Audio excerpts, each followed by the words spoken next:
Fran m'a demandé de préparer quelque chose, alors j'ai préparé quelque chose.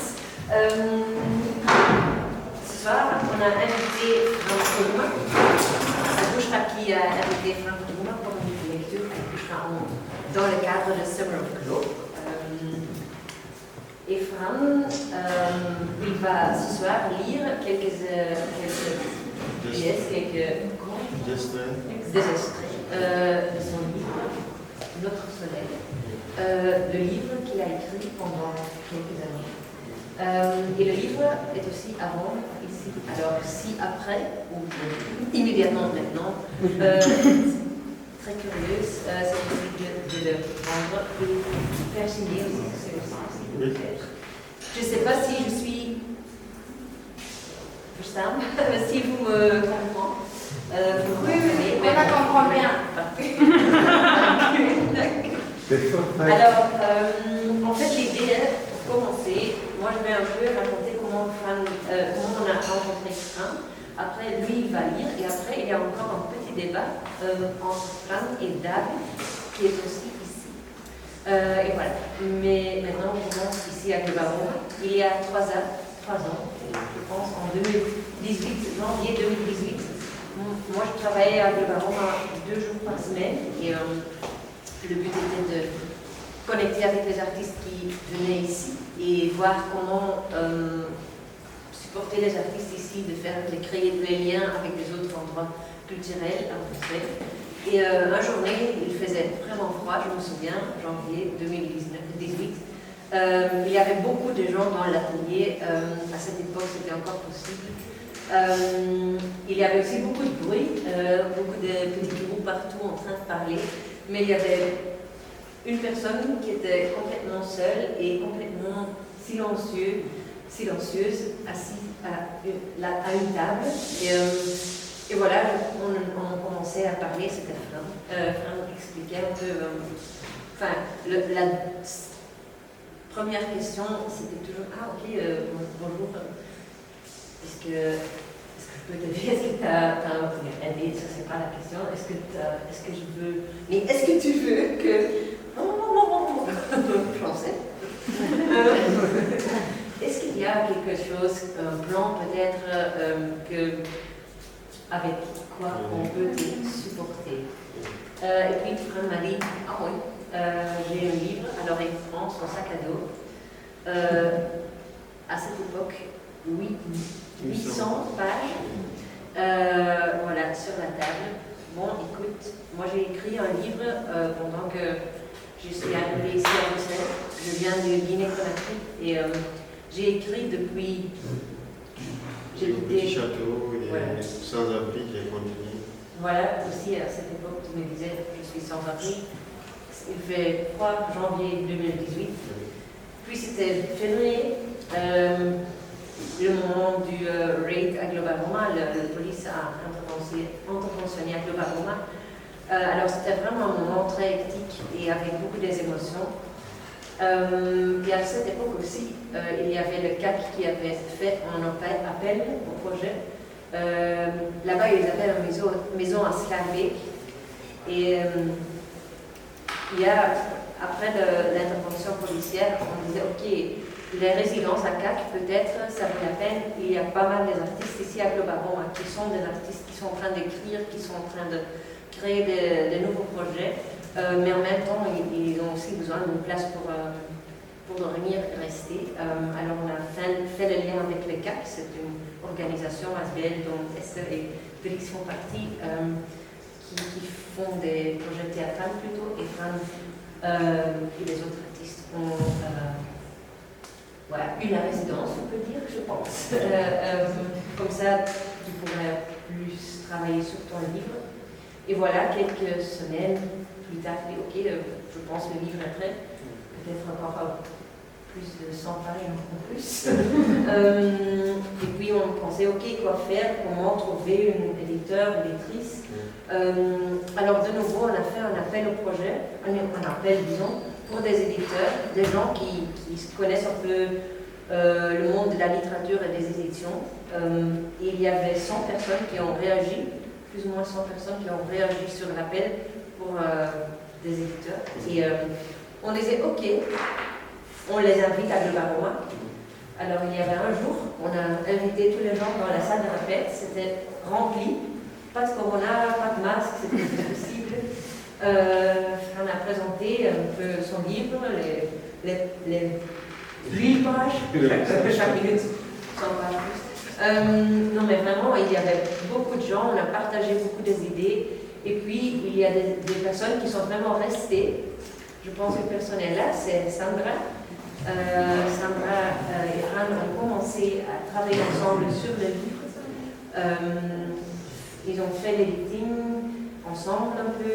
Ils ont trouvé une édition, c'est ça, l'édition Samsa.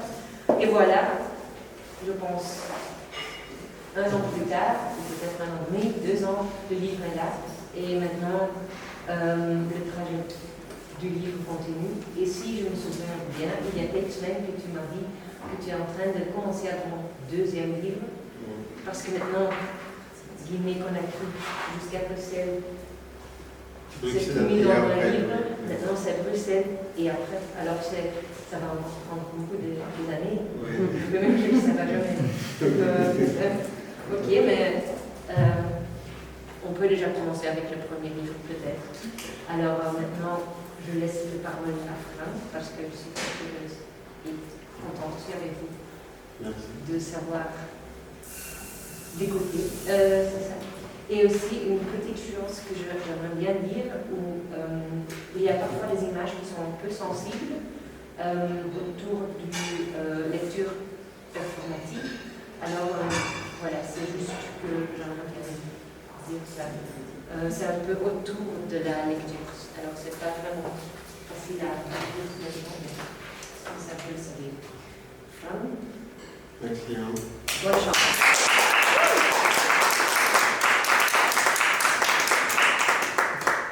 Bonsoir. Et surtout, merci d'être là. Et avant de commencer, je voudrais tout simplement dire quelque chose. Il y a des petits efforts qu'on peut apporter dans la vie de quelqu'un et qui peut changer.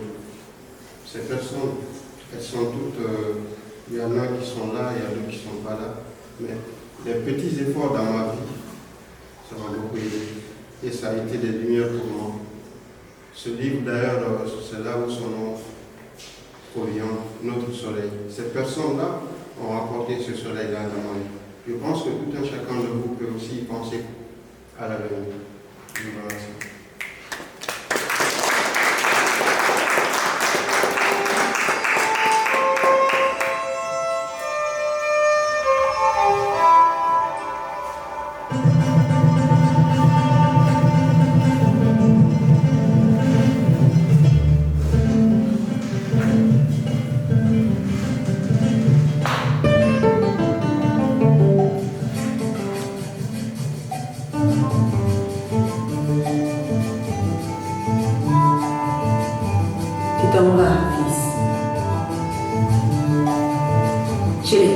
Qui ont calciné nos baobabs,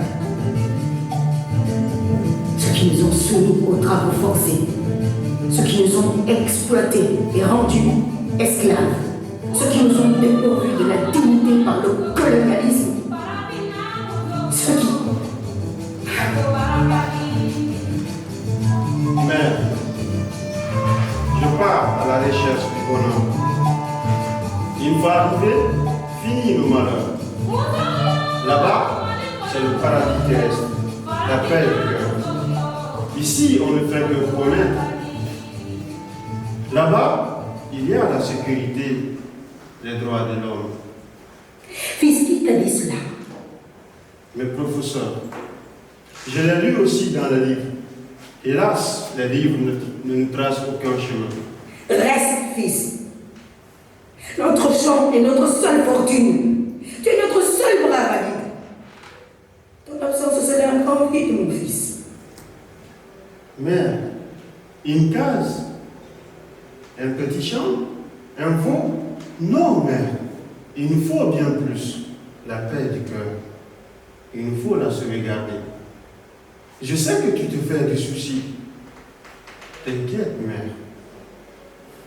Fils, cette paix du cœur n'existe pas. Peut-être existera-t-elle après notre trépas. Moi, en tout cas, ni vu nuit et jour, ni entendu. Mais, une fois arrivé, je te rendrai cette vie de paix. Mon père aussi l'avait espéré pour toujours. Je passe 3 jours à ses côtés avant de retourner à Bamako.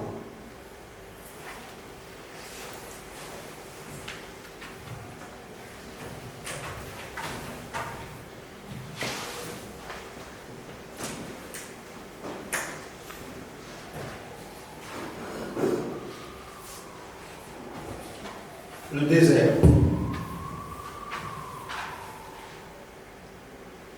Très tôt le matin, après avoir fait mes ablutions et mes prières de l'aube, je m'approche du chef du foyer qui prépare le café dans une boîte sale et rouillée. Baramo, ça va? C'est toujours comme ça, ce climat, dans ce pays. Ici, c'est le seuil de Sahara. Préparez-vous au pays. Tous vos amis qui sont passés par là ont fait des sacrifices avant de traverser. La distance est longue, 2 à 3 000 km. Le voyage est catastrophique. La faim, la soif, les mauvais traitements et le temps que vous allez passer par là, bonne chance. J'ai fondu en larmes. Dans quoi je me suis embarqué? Où sommes-nous? Que nous réserve la suite de cette aventure? Moi qui suis sans enfant, ni femme, si je meurs, je serai sans progéniture. Je serai sans existence.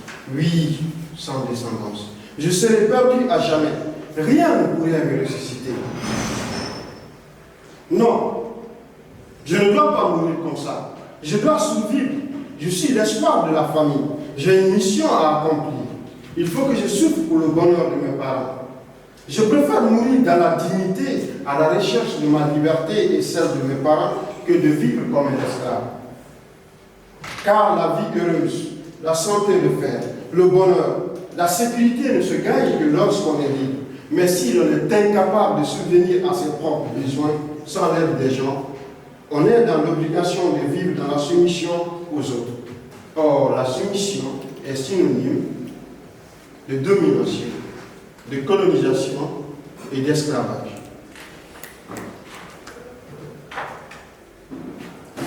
Et Guinéen, tu pleures, mais tu es un homme. Ah, les Guinéens, trop peu. Le matin très tôt, le chef du foyer nous informe que les chauffeurs vont passer nous chercher le soir. Ensuite, ils dictent leurs règles. Pas de sommeil pendant qu'on roule. Pas d'arrêt pour pisser. Pas d'arrêt pour déféquer. Pas de descente sans maison. Pas de dispute, pas de bagarre. Pas, trop de pas.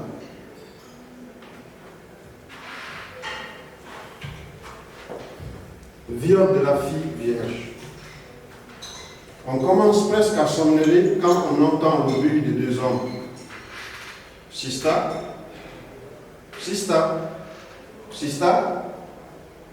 Ils se dirigent vers la rangée des filles nigérianes. Les filles se cachent le visage, arrêtent leur mouchoir. Ils échangent des paroles entre eux jusqu'à ce qu'une fille accepte de les suivre. Dès qu'ils sont partis, je demande à ses amis pourquoi elle a accepté de le suivre. Elle n'était pas obligée d'y aller.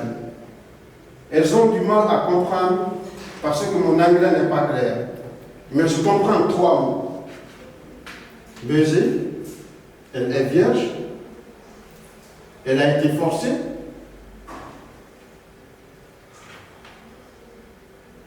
j'ai la tête chaude. Ma langue est lourde dans ma bouche. Elle a été forcée. Un mot me vient en tête, mais j'ai peur de le prononcer. C'est du viol. Mais c'est du viol. Oh mon Dieu, mais ils sont nombreux. Peut-être 12 contre elle.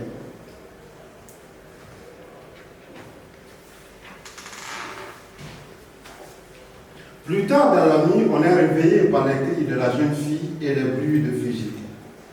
Je serre mes dents et je les enfonce dans mes lèvres, mais je crie. Oui. Et les cris de la jeune fille continuent de plus en plus fort. Ça dure jusqu'à l'aube. Je n'ai pas pu dormir de toute la nuit. À 6 heures, le signalement des voitures nous avertit du départ. J'aperçois la jeune fille qui marche lentement vers la voiture d'à côté.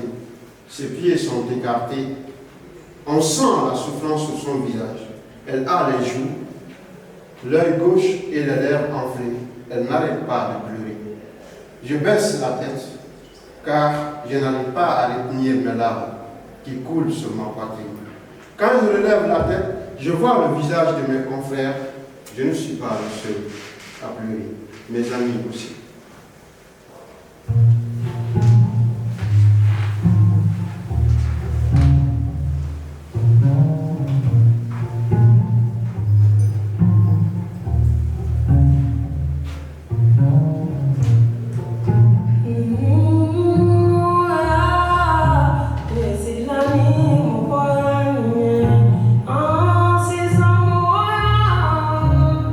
La vie des migrants en Libye. Hey Guinéens, lève-toi, nous sommes arrivés en Libye. Ici c'est Khartoum, la première ville libyenne après la frontière. Frère, je sais que tu es guinéen et ce pays est très différent de là où tu viens. Ici, le noir, le migrant, est considéré comme l'antilope solitaire sur le territoire des fauves. Il faut être vigilant, il ne faut jamais faire confiance à personne. J'ai peur. Oui, j'ai trop peur. Je commence à me décourager et je me pose 1000 questions, car pour moi, c'est ici que nous allions être lancés, sous la mer.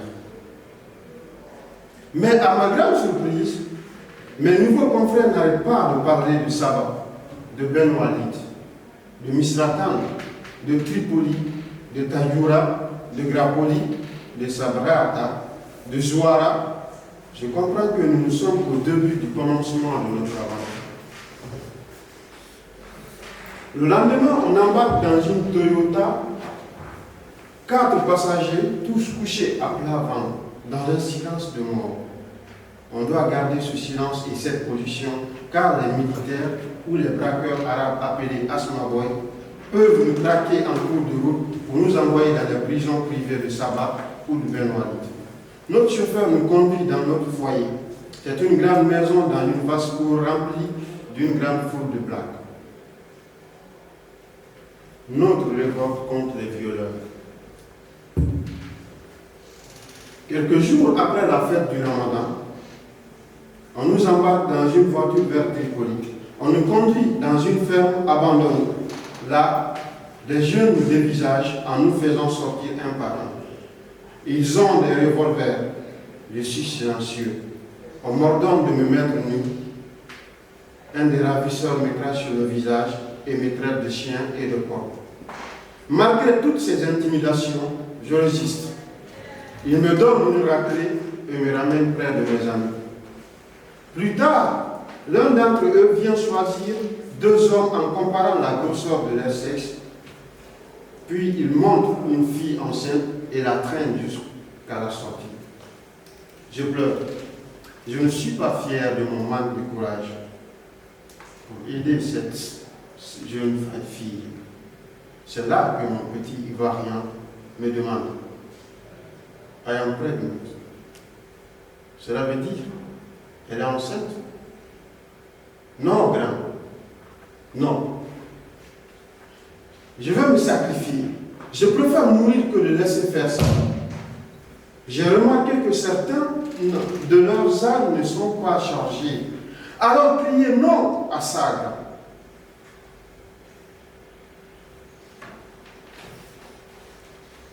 Il est squelettique et il tremble malgré sa détermination. Mon petit Ivoirien prend un gros bois et crie très fort. Non! Non! Non!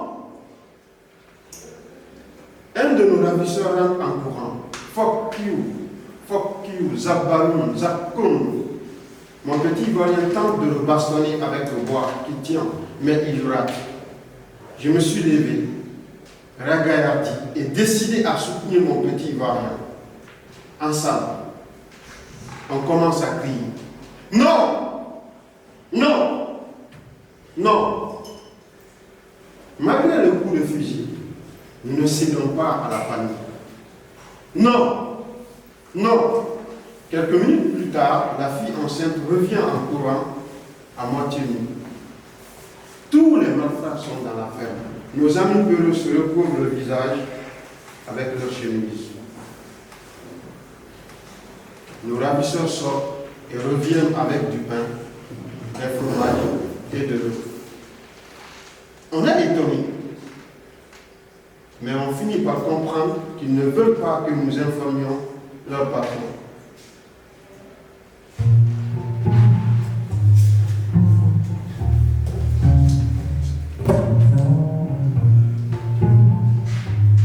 Au foyer de rue Garage. On arrive enfin à rue Garage qu'on appelle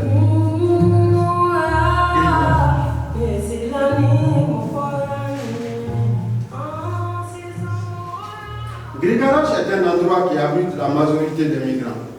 La prostitution n'est pas un tabou. Dans chaque foyer, il y a un point de prostitution et de vente de toutes sortes de drogues. Les filles qui sont officiellement reconnues prostituées voyagent en se servant de leur sexe. Soit on leur paye comptant, soit on les aide à voyager d'un pays à un autre. Pour certaines, l'objectif est de rentrer en Europe pour se prostituer. Et pour d'autres, c'est pour rembourser leurs patrons qui les ont soutenus financièrement pendant le voyage. Mais il y en a aussi qui ont comme objectif de subvenir aux besoins de leur famille. Beaucoup pensent venir en Europe pour se trouver un mari blanc. Parfois, certains corsaires payent leur caution pour qu'elles vivent chez eux jusqu'à ce qu'elles tombent enceintes. Ensuite, ils rachètent une autre femme. Ceux qui sont de bonne foi les envoient en Italie. D'autres les chassent tout simplement. Il y en a aussi qui en épousent certaines. Kidnapping sur la route de Zabrata. Sur la route, Barry, Maury et moi, on est appelés dans le 3e convoi. Ensuite, on suit le taximètre. On monte derrière. En cours de route, le taximètre n'arrête pas de nous parler de son passé. J'étais militaire. J'ai combattu pour la liberté, la sécurité et la paix de ce pays. J'ai été un bon soldat. J'ai défendu ce pays au temps du vieux. Nous avons combattu ce même vieux pour mettre fin à sa dictature.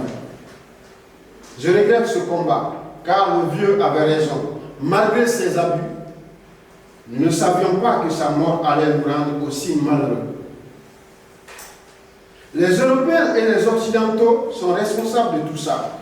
Ils nous ont manipulés, ils nous ont divisés pour profiter de nos ressources. Un jour, si Dieu le veut, j'irai leur faire payer cela. Je vais en tuer des milliers. Nos enfants souffrent à cause d'eux. Un jour, je vais pointer du doigt les cartes de ces continents et dire à mes enfants que ce sont eux qui ont détruit la paix chez nous pour qu'ils grandissent avec cette haine viscérale. Avant qu'il ne termine sa phrase,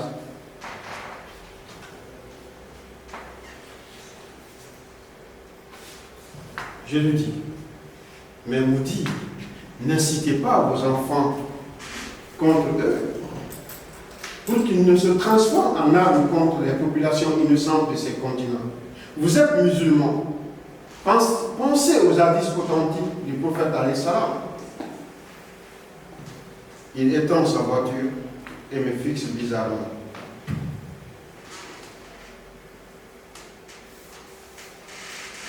Il prend son arme et sort de la voiture. Tout à coup, il me fait descendre de la voiture et me frappe avec le bas de son fusil. Fuck you, Donc, Zabbaroun, Zabkoum, Indegahaba, bâtard, chien, mauvaise créature, salopard. Il n'arrête pas de cracher sur mon visage et me donner des coups de pied. Je prie Dieu à mon secours. Bali veut intervenir, mais il tire un coup de fusil en l'air. Un pas de plus, je t'expédie dans l'enfer en logeant dans ta boîte crânienne une balle chaude et imbibée de poison. Il finit de me bastonner et il demande à Bali de me remonter dans la voiture.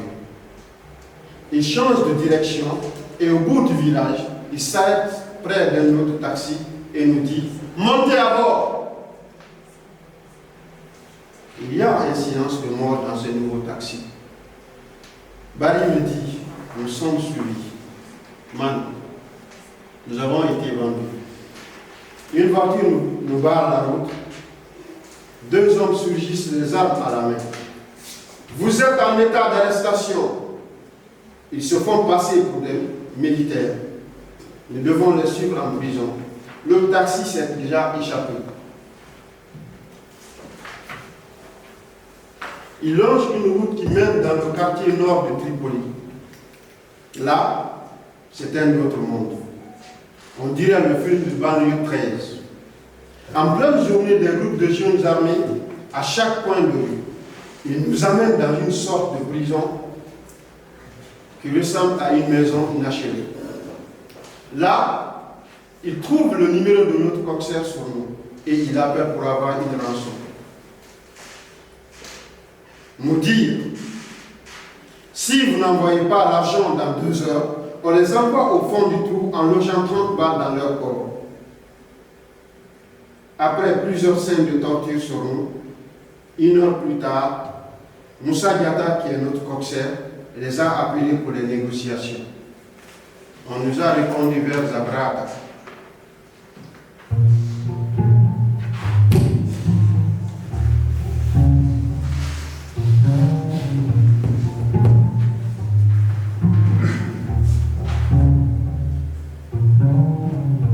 Notre soir.